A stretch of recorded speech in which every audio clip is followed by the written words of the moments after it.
नमस्ते साथियों, मैं हूं वॉलीबॉल कोच एक बार फिर से आपके सामने।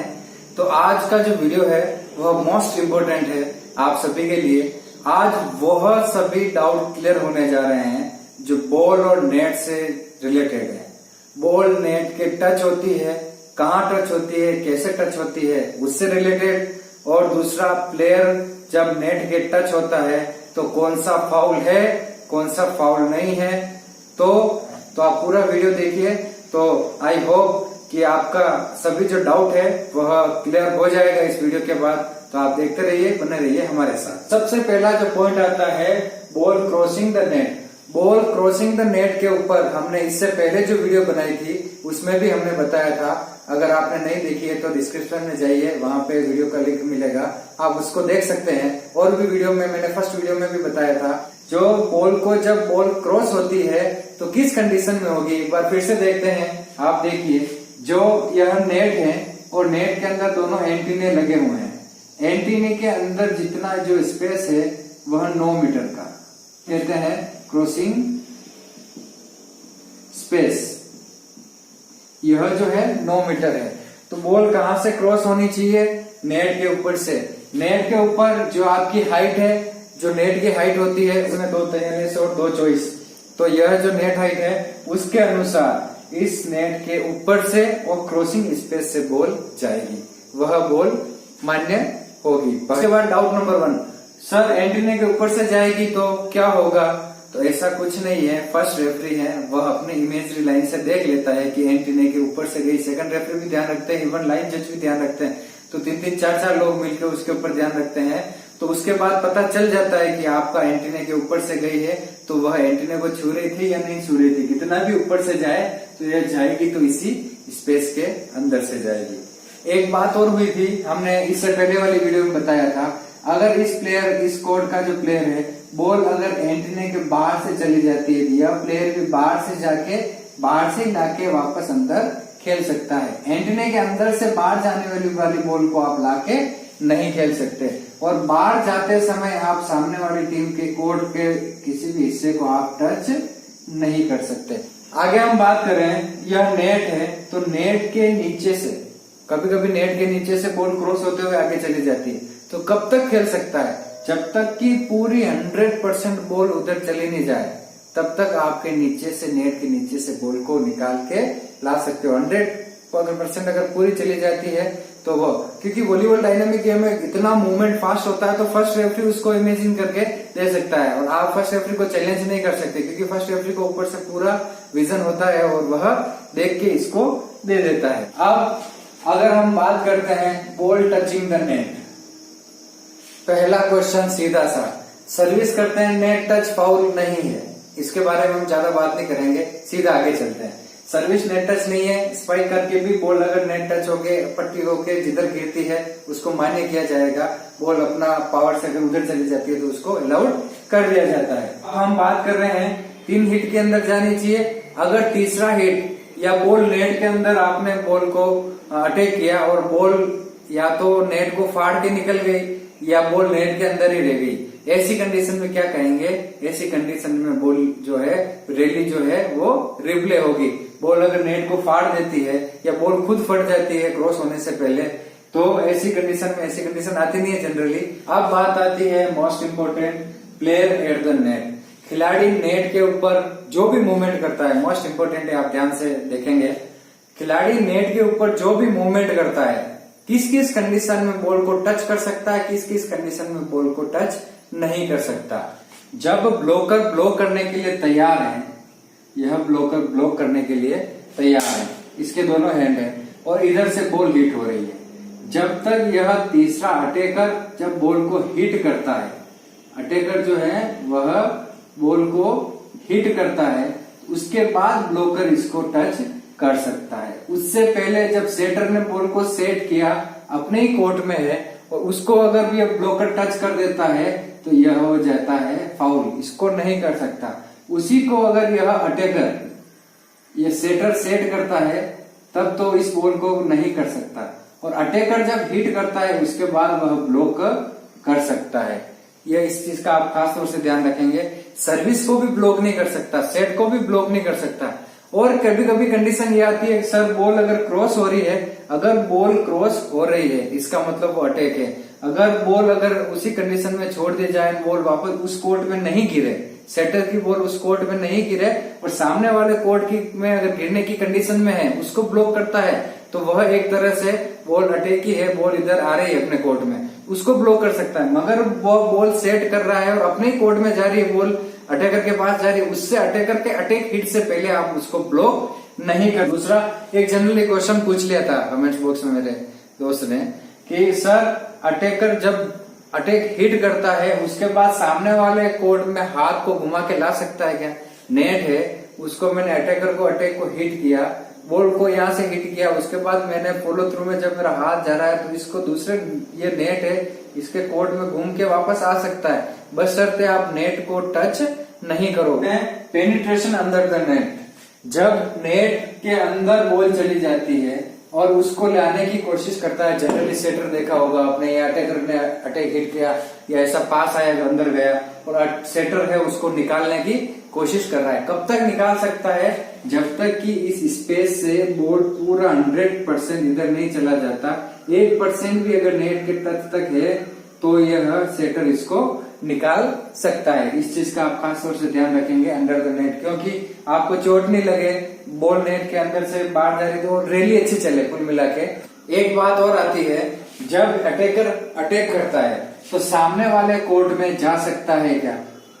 अटैकर यहाँ से अटैक करता है तो उसने अटैक किया और अटैक करने के बाद जब तक बॉल जमीन के नीचे टच हो गई, जमीन से जैसे टच हो गई उसके बाद वह प्लेयर सामने वाले कोर्ट में अगर उसका बैलेंस नहीं बन रहा है तो जा सकता है। अगर बॉल को किसी ने टच कर दिया, बॉल एयर में है, जमीन नीचे है और वो प्लेयर चला गया तो वह क्या अलाउड नहीं है, फाउल हो जाएगा। अटैक हुआ, बॉल पूरा डेड हुई, उसके बाद अगर उस कोर्ट में चला गया तो वह अपना बैलेंस बनाते बनाते तो वह किसी को डिस्टर्ब नहीं कर रहा है तो अलाउड है। अगर बॉल प्ले है और रैली के अंदर है उससे पहले अगर चला गया तो यह फाउल है। और छोटी सी बात, एक बार और किसी ने बोला सर सामने वाली टीम हम ब्लॉक कर रहे हैं, अपने पैर हवा में है और सामने वाले कोर्ट में चले गए, पैर अपने हवा में है और सामने वाले कोर्ट में चले गए, आप इसको टच नहीं कर रहे हो, आप इसको टच नहीं कर रहे हो तो ब्लॉकिंग के कंडीशन में जा सकते हैं। आप इस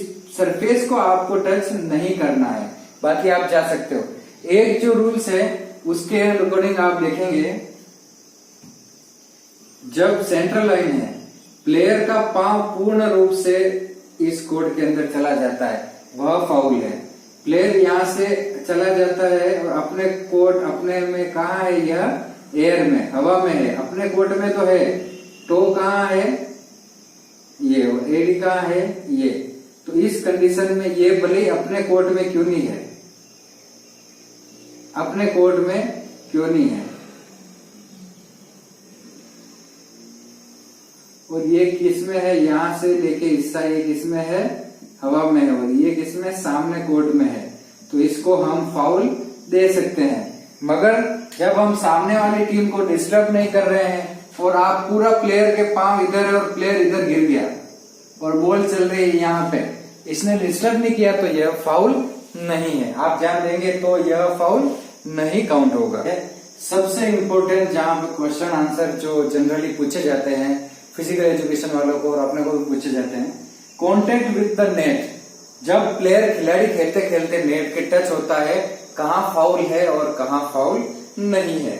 सबसे पहली बात, खिलाड़ी जब भी प्लेइंग एक्शन में है, वह बॉल के साथ प्लेइंग एक्शन में है, किसी भी कंडीशन में वह प्लेइंग एक्शन में जब खिलाड़ी है, एंटीना या प्लेइंग एक्शन के अंदर बॉल नेट को अगर टच कर देता है, कुछ खेलने के एक्शन ब्लॉकिंग के टाइम पे हो गया या फिर आप उसको अटैकिंग के टाइम पे हो गया, सेट जो सेटर सेट करता है उस टाइम पे हो गया, किसी भी प्लेइंग एक्शन में बॉल के साथ नेट को टच करते हो तो आप फाउल है, 100% फाउल है। और आपको यह नेट कहां से काउंट मानी जाएगी, बिटवीन द एंटीना, एंटीना के अंदर जो भी नेट है उसके अंदर अगर टच होते हो तो फाउल है। इसके बाहर अगर टच होते हो तो कुछ कंडीशन में आगे बताऊंगा, उसमें फाउल नहीं है। आपको इसके अंदर तो फाउल है और इसके अंदर फाउल नहीं है। मोस्ट इंपोर्टेंट है, आप इसको नोट करिएगा। प्लेइंग एक्शन बॉल के साथ क्या क्या हो सकता है, जो हम क्या कर सकते हैं, टेक ऑफ कर सकते हैं, और पोजीशन इन द एयर हो सकती है, आपकी लैंडिंग हो सकती है, और लैंडिंग के साथ साथ आपका जो हिट है बॉल के साथ, जो आपका अटेम्प्ट है, आप अटेम्प्ट करते करते जो बॉल के साथ कंडीशन है वह हो सकती है। और आप जब तक नेक्स्ट जो रेडी पोजीशन है उसके अंदर आते हो फॉलो थ्रू करके, उस कंडीशन तक आप अगर नेट को टच करते हो तो वह 100% फाउल कही जाएगी।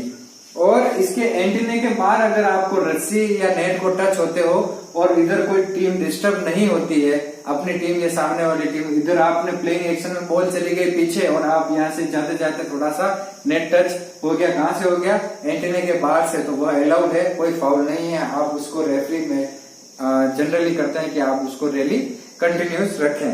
कभी कभी कंडीशन ये आती है कि आप नेट के अंदर किसी प्लेयर ने जोर से अटैक किया और बॉल नेट के अंदर टच हुई, मैं ब्लॉक के लिए जा रहा था और इतना उसने तेज मारा कि नेट के टच हुई, नेट और बॉल दोनों आके मेरे यहाँ चेस्ट पे टच हो गया। इस कंडीशन में उस बॉल के साथ जब नेट आती है तो यह फाउल नहीं माना जाएगा। जब बॉल के साथ नेट टच अगर ब्लॉकर ब्लॉक कर रहा है और किसी ने बाय चांस रस्सी जो है ऊपर से जो पट्टी है, निवाड़ जो है, वो पट्टी थोड़ी लूज है और पट्टी लूज हो गया, ब्लॉकर तो अपनी पोजीशन में, मगर अटैकर ने अटैक करते इतना पावर दिया कि नेट जाके इस ब्लॉकर के टच हो गई, तो ऐसी कंडीशन में कंसीडर कर देते हैं फर्स्ट रेफरी कि आप उसको कंटिन्यू रखो, उसको आप फाउल नहीं दोगे तब तक चलेगा। मगर जानबूझ करके अगर प्लेइंग एक्शन में आप प्लेइंग एक्शन में जाके नेट के टच करते हो तो वह फाउल माना जाएगा। इंडिया में मैक्सिमम अच्छी कंडीशन में तो इंडोर अवेलेबल है, बाकी आउटडोर में कभी कभी जनरली होता है कि आप नेट बांधते हो और नेट हवा के कारण इतनी इधर आ जाती है, तो आपको हवा के कारण जो नेट है वह नेट हिलते हिलते हवा के कारण इधर आ जाती है, तो प्लेयर को यहाँ से ब्लॉक करने की कंडीशन में नहीं जा पाएगा। तो ऐसी कंडीशन में भी रेफरी देख सकता है, उसको थोड़ा कंसिडर कर सकता है कि आप मैच खेलो, थोड़ा सा उसको रिलैक्सेशन दे सकता है, क्योंकि इस नेट से तो यहाँ आगे ब्लॉकर ब्लॉक करने के लिए वो जा ही नहीं पाएगा नेट के पास इतना लूज। तो कोशिश करें कि आप नेट को बहुत अच्छे से बांधे और ऐसी कंडीशन से बचें। अब कभी कभी क्वेश्चन आता है, सर बॉल हिट कर दी, गिर रहा था, तो गिरने से बचने के लिए अपने नेट पकड़ ली, आपने अपना संतुलन बनाने के लिए अगर नेट पकड़ ली, नेट का सहारा ले लिया, तो वह भी फाउल माना जाएगा। अगर आप नेट से अनफेयर एडवांटेज लेते हैं तो वह भी आपको फाउल माना जाएगा। अनफेयर एडवांटेज कैसे लेते हैं, जैसे खिलाड़ी खड़े हैं, सेटर ने सेट किया, पीछे से आपने नेट को नीचे कर दिया, रेफरी को पता नहीं चला।